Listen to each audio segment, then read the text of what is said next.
Hello, everyone. Welcome to Everything Arsenal. Granit Xhaka has revealed the main reason he left Arsenal. What's the latest on Jurrien, team and Declan Rice? Are they ever going to be announced as Arsenal players? Yes, they will very, very soon. And also, at the end, I will be trying to compare two players and asking from you guys, who would you keep if we had to keep one? I already did a poll of this on this one yesterday on YouTube, and many answers were like none, none, none. I wouldn't keep any of them. No, if you had to keep you had to keep one of them, who would you keep? You're going to talk about that one at the end.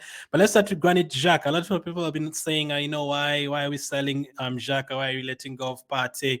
Partey could end up staying, by the way. But Xhaka is gone now. Xhaka is no longer an Arsenal player. You have to move on from that. But let's talk about him for the final time on this video. A lot of people asked, like, why did he leave? Couldn't he like stay? We wanted to keep the same team. That is true.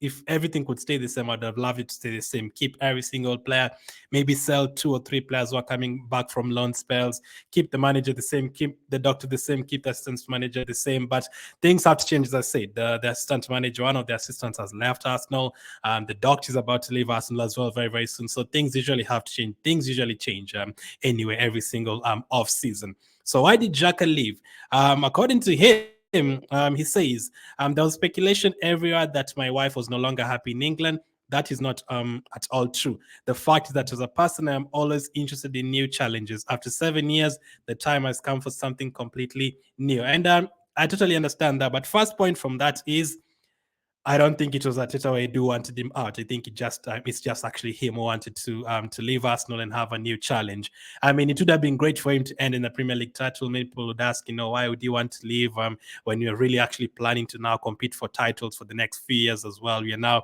getting back to the levels that you want.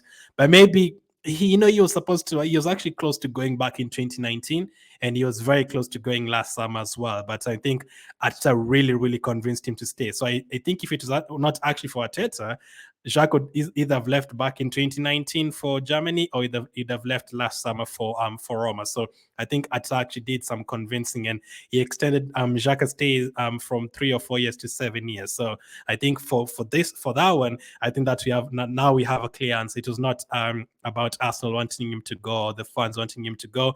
I think if you're to ask 100%, like every single Arsenal fan, at least 70% would say would love to keep him for one more season. 30% were like, nah, he should have left long time ago. Maybe it was time to leave. I do understand that. But in terms of this, I think he's the one who wanted to leave just to have new challenges. He also says it was nothing to do with his wife. After 7 years, the time has come for something completely new. And what's better than going back to where he used to play? Another main reason for him to leave. I don't think if we were going to give him a new contract, I don't think we'd give him anywhere more than 2 years. Now he's going to a Leverkusen team that is offering him 5-year contract. He's basically settled and okay for the next 5 years until he gets to 35 years of age, which is very good for professional footballer. By these days, if you get to 31, 32, unless you're Messi, Ibrahimovic, or Ronaldo, usually people start talking about you need to go back to Brazil, you need to go back to Turkey, to your home country to finish your career. You need to go back to USA, finish your career, not go back, but go to USA and finish your career. It's time to go to Saudi Arabia. It's time to go to China, get the money. All that. People usually talk about that. But for someone like Xhaka, 30 years of age, is getting a new 5-year contract in a country where he used to play, a country where he actually lived before even playing football. He's used to that. So it can only be beneficial for him. At Arsenal, I don't think we'd have kept him until he's 35. So if he kept him until like 2025 and then he's 32 years of age, I don't think you'd have gotten that kind of contract anywhere else. And you'd have been thinking about going to a smaller club and cheap, less wages and everything. But now at Leverkusen, he's getting a 5-year contract, which is going to work out for him perfectly. So I think it's Xhaka who wanted to go. 5-year contract cannot be underestimated. And also just for a new challenge. Nowadays, people don't stay in the same team for more than 7 years. It's true. Like even in our team, not many players. Yes, Holding and Elneny stayed here for quite some time, but someone like an Elneny has gone out on loan previously. Holding has been here, but it's not really been a regular. Like to be a regular in one team for 7-8 years is not always going to happen. You see someone like a Gundogan at Man City stayed there for a long time. he's gone for a new challenge. Bernardo Silva, 5-6 years, he could leave and go for a new challenge. All the other players like Maddison at Leicester, even though they're relegated and everything, it's players always look for new challenges. Declan Rice is a good example. Stayed at West Ham for 5-6 years. He's now looking for a new challenge. Even the players we have right now, not all of them are going to retire as Arsenal players. I'd love Xhaka and Martinelli to all retire as Arsenal players, but I would not be surprised to hear 5 years down the line, maybe even less, hopefully not, someone like a Martinelli going to Brazil or going to Spain, or I don't know. Maybe the ones that have like from the academy are going to stay longer, the likes of Saka, but the likes of Odegaard, you never know. 5-6 years down the line, he could be going. The chances of them, all of them staying past 30 years of age is very minimal. So people usually look for different challenges, and things usually change. You get other players. Injuries could occur. The player could just want to go to a different country, a better offer from elsewhere. You could get a new manager and who wants new players. So a lot could take place. So that is why Xhaka left Arsenal. Again, at the bottom of that article, that tweet says the league is not new, but the club is during the talks with sporting director at Leverkusen. And Alonso, I felt that the long-term project at Leverkusen was worthwhile, that it was 100% in line with me. So I'm happy left Arsenal on a good note. Like if he left Arsenal in 2019, it would have been on a bad note. But finally, it's actually good to be able to say to a player goodbye, wish you all the luck. Like previous years, Mesut Ozil left with a few fans having bad blood towards him. Alexis Sanchez, all of these players, Giroud. So it's good to have players who can leave. Even Aubameyang himself left like bad blood with the manager and everything. It's good to actually have a player leaving and the manager tells him, you know what, wish you all the best. Fans telling him, wish you all the best. So if it was down to Arteta, I'm sure Xhaka would have stayed for at least a couple of more seasons. But all the best to him at Leverkusen. Hopefully he enjoys the new challenge. But it's now time to focus on the players who are going to be Arsenal players, not the ones who are leaving. So what's the latest on Jurrien Timber? According to Sky Sports said, Arsenal hope to have Jurrien Timber move sorted in time for him to be part of squad for Nuremberg game on Thursday. And plan is to have Declan Rice done so he can fly out for pre-season tour of states on Sunday. So Jurrien Timber already completed his medical, already passed his medical. I'm sure he's the first one who's going to be announced before Declan Rice. The one for Declan Rice, I have a feeling we could wait until like maybe Thursday or Friday for it to be announced. But the one for Jurrien Timber, it can actually come even tonight or tomorrow. I think it's going to be definitely before Wednesday. You're going to get an announcement for this one. And then he might not play in the game against Nuremberg because he'll have like one training session or something like that. But he's going to definitely like be in the training camp for a couple of days, and then he'll fly out with the rest of the team to USA. And then when we play against the teams are going to play there, in case you haven't taken a look at my video on our preseason schedule, make sure to check it out. He is going to at least play all those 3 games, or at least 2 of them.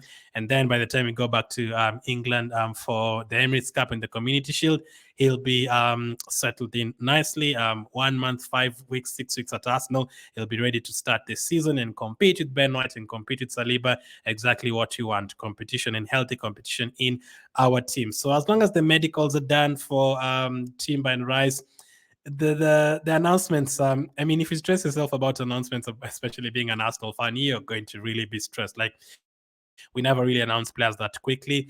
So as long as we've already agreed the fee about the other team and we already know they've done their medicals, I'm sure Arsenal they can actually play a full season before they get announced for Arsenal. But let's wait and see. What about Declan Rice? As I said, I'm expecting it later on in the week. He's also passed his medical, but he's still on holiday. So he's definitely not going to be taking part in the Germany training camp. He might maybe travel then just to meet players and then travel with them to USA. Or I think they're going to go directly from Germany to USA. So Declan Rice could join them just for the trip and not necessarily to train with them or anything. But both of them will definitely be over in USA with the team. And it's great to have 3 signings like before the preseason even starts. Like, they'll be Arsenal players like 5 weeks before the season starts, and that's enough time to bond with the rest of the team, enough time to understand the system if they haven't really understood the system that much. And I feel like the players we've signed, they are going to adapt to that system quite easily. They are very comfortable on the ball. Premier League experience, the likes of Havertz, Rice. So I think they're going to settle in very, very quickly. So Timber announcement very soon. Declan Rice announcement very soon. Let's just be patient for one more day or 2 more days. They're going to be announced finally. And people say, no, they're killing the hype and everything. But no, the moment they get announced, you're going to feel the hype once again. We are getting a 105 million player. We're getting a player from a big team like Ajax for less than 40 million. Very, very good bargain. And also, it's just exciting to be ahead of the other teams in terms of signings. Quite exciting. So that's the latest on Granit Xhaka, Jurrien Timber, and also Declan Rice. Let me know what you make of that.